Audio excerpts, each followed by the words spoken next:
Folks, you think your garage is full of junk? Imagine having a country so big you lose track of a chunk the size of Texas, California, and Montana combined. That's right, we're talking about Alaska, the last frontier, the land where the men are tough, the women are tougher, and the squirrels, well, the squirrels are probably just collecting nuts for the winter. But before it was America's icebox, it was Russia's problem child. And in 1867, they decided to have a yard sale. Now, selling land isn't as easy as hawking old Beanie Babies on eBay.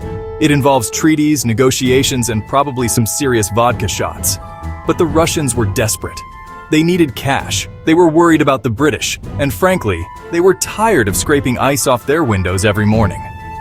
So, they called up their buddies across the Bering Strait and made an offer Uncle Sam couldn't refuse.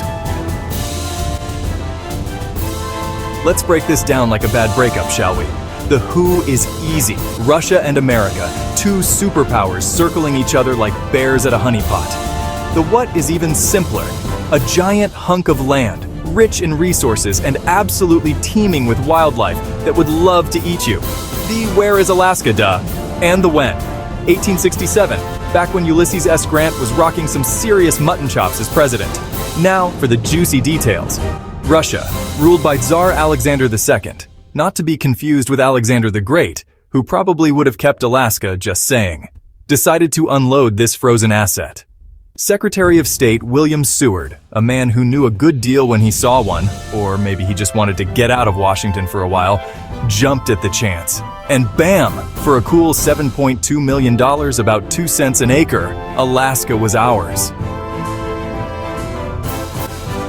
So, why'd Russia ditch this frozen paradise? Well, picture this. You're broke, your neighbors are eyeing your stuff, and your furnace is on the fritz. That was Russia in the 1860s. They'd just gotten trounced in the Crimean War. Their economy was colder than a polar bear's nose, and the British were lurking in Canada like a moose in a china shop. Alaska, with its fur trade dwindling and its strategic importance waning, suddenly seemed more like a liability than an asset. Besides, they figured, who in their right mind would want to live in a place where the sun disappears for months and the main export is ice sculptures? Little did they know, America has a soft spot for fixer-uppers. And by fixer-uppers, we mean places to strike gold and drill for oil.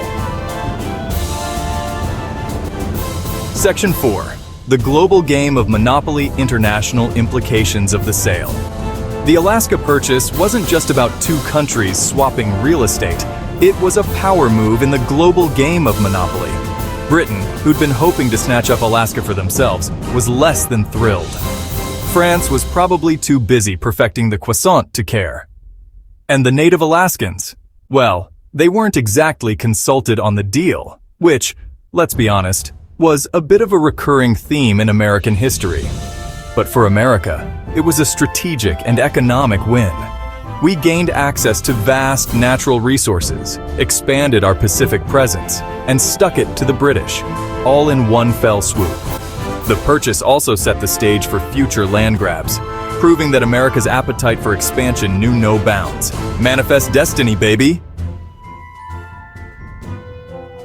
Section 5. The punchline jokes and legacies of the Alaska purchase. Now, over 150 years later, we can all agree. Russia, you played yourself. Alaska, once considered Seward's folly, turned out to be a gold mine, literally and figuratively. It's a land of breathtaking beauty, abundant resources, and enough quirky characters to fill a reality TV show. But the best part, the jokes. What did Russia say after they sold Alaska? Nothing. They were speechless. See, folks, history can be hilarious. But in all seriousness, the Alaska purchase reminds us that sometimes the best deals are the ones that make everyone scratch their heads, at least at first.